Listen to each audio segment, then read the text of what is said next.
Nouveau OFM Talk, OFM Talk numéro 3. Vous connaissez le concept. Je pose la caméra et on parle ensemble de business. Donc là, comme vous pouvez le voir, je suis actuellement dans une first class Emirates. Vous verrez ça du coup dans la prochaine vidéo YouTube. Donc cette vidéo-là va sortir juste avant la first class.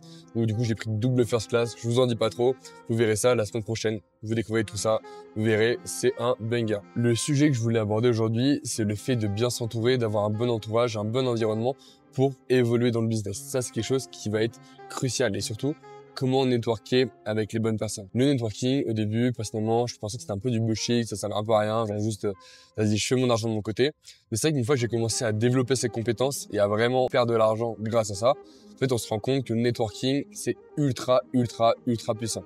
Pourquoi c'est ultra puissant? Parce que des bonnes capacités en tant que networker, ça peut vous permettre d'avoir accès à des événements exclusifs gratuitement ou même moins cher ou même des trucs qui sont pas forcément réservés au public de base et vous pouvez du coup intégrer ces lieux-là et du coup rencontrer encore plus de personnes qui peuvent vous propulser à un autre niveau. Également, un bon networking, ça peut vous permettre du coup d'avoir un groupe de potes solides autour de vous avec qui vous challenger. C'est ce que j'avais pu dire du coup dans le précédent OFM Talk, c'est du coup d'avoir une compétition très saine entre vous. C'est-à-dire que quand il y en a un qui pète, du coup tout le monde essaye de le rattraper et pousse pour le rattraper. Et l'autre, celui qui est au sommet, du coup pareil, de pousser pour pas se faire rattraper. Et en fait, vous allez avoir une petite compétition vraiment très saine entre vous qui va arriver et ça va permettre de tous vous faire exploser vers le haut. C'est ce que j'ai vécu personnellement, ce que je vis encore à l'heure actuelle et croyez-moi que derrière ça fait vraiment la différence. Parce qu'en fait, vous vous reposez jamais sur vos acquis si vous avez des personnes qui peuvent vous dépasser derrière vous. Et enfin, le dernier point du coup d'avoir un bon groupe autour de vous, c'est tout simplement le fait d'avoir accès à beaucoup plus de stratégies beaucoup plus facilement. Parce que si vous entendez parler de nouvelles stratégies, vous allez pouvoir en parler à vos potes, donc vous allez pouvoir tester ça à plusieurs, donc pas juste faire des tests tout seul, vous pouvez faire des tests à 3-4, donc déjà ce sera beaucoup plus puissant, vous irez beaucoup plus vite. Également, si eux entendent parler d'une nouvelle stratégie, ils pourront vous en faire part et vous pourrez bosser ensemble dessus. Donc c'est le meilleur moyen de trouver les nouvelles stratégies, c'est d'avoir du coup le bon réseau et les bonnes informations. Parce que concrètement, dans le business, si vous avez les bonnes informations et si vous avez les informations avant tout le monde, ça vous permet d'avoir un edge, de prendre une avance sur le marché et derrière de faire beaucoup plus d'argent que vos concurrents. C'est ce qui m'est arrivé moi personnellement. J'ai eu les bonnes informations au bon moment, j'ai lancé la bonne stratégie au bon moment. J'ai pris tellement d'avance sur mes concurrents que derrière, c'est moi qui suis devenu le plus gros poisson de la niche, on va dire. Maintenant, c'est bien beau de vouloir networker, de faire du networking, etc. Encore faut-il savoir comment networker. Déjà, moi au début, je vous conseille d'aller chercher les personnes qui sont plus ou moins à votre niveau et de monter avec ces personnes-là. Si vous faites 2-3 000 euros par mois, vous cherchez directement à connecter avec des mecs comme moi qui font plus de 100 000 euros par mois, là, il y a une asymétrie d'information, vous voyez. Et donc, pour moi, ça va pas forcément être très intéressant de networker avec vous. Et vous allez juste perdre votre temps. Donc, le mieux, c'est de trouver une équipe de mecs ultra motivés, ultra déter autour de vous, de monter tous ensemble pour aller chercher, du coup, les hautes sphères du milieu.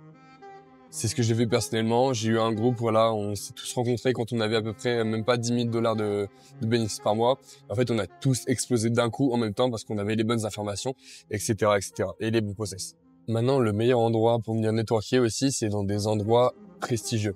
Donc là, par exemple, je suis dans une first class, donc je peux me permettre de networker avec des personnes qui font beaucoup plus d'argent que moi. Parce qu'il y a quand même une certaine proximité quand tu es dans une first class, les gens sont beaucoup plus ouverts à te parler. Parce qu'ils savent que tu es plus ou moins à leur niveau et ils savent que du coup tu as quelque chose que tu peux leur apporter concrètement. Donc c'est un très bon endroit pour faire du networking, mais pas besoin d'aller dépenser jusqu'à 5 000 balles pour aller faire du networking. Non, pas du tout. Le mieux à faire, c'est vous allez vous poser dans un grand café, donc le plus grand café de votre ville, et juste vous commandez un café. Vous bossez là-bas, donc déjà vous serez motivé parce que vous voyez, parce que du coup vous voyez des mecs bosser, vous voyez de l'argent, vous voyez du luxe. Donc ça va déjà vous motiver à travailler, donc vous allez être focus en deep work sur votre ordinateur. Et en plus de ça, vous pouvez peut-être voir des mecs qui sont comme vous, qui cherchent à networker, ou des mecs qui sont déjà en place derrière et qui se disent « Ah ouais, ce mec-là, il mesure, il a peut-être des choses à m'apprendre, ça peut être intéressant, etc. » Quand vous cherchez à rentrer en connexion avec une personne, surtout une personne qui fait plus d'argent que vous, ne rentrez pas dedans en mode hey, salut, tu peux m'aider sur ça, en tant que demandeur d'informations. Il vaut mieux arriver vers les personnes et plus donner de l'information, donner des choses. Et en échange, eux, principe de réciprocité concrètement, influence et manipulation, très bon livre, je vous le conseille, pourront plus facilement vous donner un retour. Après, les meilleurs moments aussi pour pouvoir networker avec des personnes, c'est dans tout ce qui va être moment informel. Donc, les moments où on est là pour parler vraiment business, où c'est très formel, c'est bien parce que du coup, vous êtes là pour ça concrètement et vous pouvez discuter des choses intéressantes directement. Mais ce qui va vraiment vous permettre de créer des relations sur le long terme avec les personnes, c'est de passer des bons moments et de rire avec ces personnes-là. Et c'est par exemple faire une activité comme faire du karting, du paintball, des trucs dans ce style-là, ou bien tout simplement aller en boîte, boire avec la personne, etc. Donc vraiment dans des endroits qui sont propices à la connexion, propices au fait de parler, mais pas forcément que de business. Si vraiment vous parlez tout le temps à la personne que de business, alors que le mec il est là pour se détendre concrètement, bah il va y avoir une asymétrie à ce moment-là, il va se dire ouais lui il m'a cassé les couilles toute la soirée. Donc ne prenez pas la tête aux gens, voilà, juste kiffez le moment et à la rigueur vous pourrez revoir les personnes d'autres moments informels plus tard et poser des questions petit à petit. Mais vraiment le plus important ça va être de créer des liens amicaux au début avant d'essayer d'avoir la moindre information. Parce que ça c'est vraiment du coup le pire moyen d'avoir des informations. Parce que si vous arrivez directement vers les personnes et vous voulez prendre de l'information, là derrière les gens vont se dire ok bah ce mec là en fait il s'en bat les couilles, il veut juste prendre des informations, moi ça me saoule de lui donner des informations, donc il va juste vous nexter et derrière bah vous n'aurez pas de contact, vous n'aurez pas d'amis, vous allez juste vous faire niquer.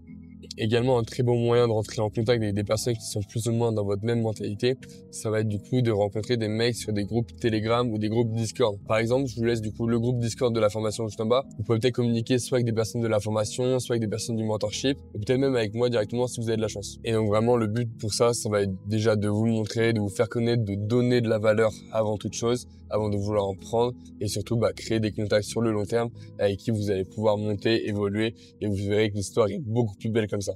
Donc voilà, ça va être tout pour cette vidéo qui va du coup être beaucoup plus courte que d'habitude, je le sais, mais je pense que j'ai déconseillé, je pense que toutes les informations ont été passées. Donc maintenant, ce qu'il vous reste à faire, c'est rentrer en contact avec des personnes qui sont plus ou moins de votre même niveau, de passer des moments informels avec ces dernières, histoire de pouvoir vraiment connecter avec eux, créer du lien, créer de l'amitié, et derrière vous pousser entre vous, avoir la bonne mentalité pour aller chercher les sommets. Sur ce, je vous laisse là, on se donne rendez-vous la semaine prochaine pour la vidéo de la first class. Vous allez voir, vous n'allez pas être déçus.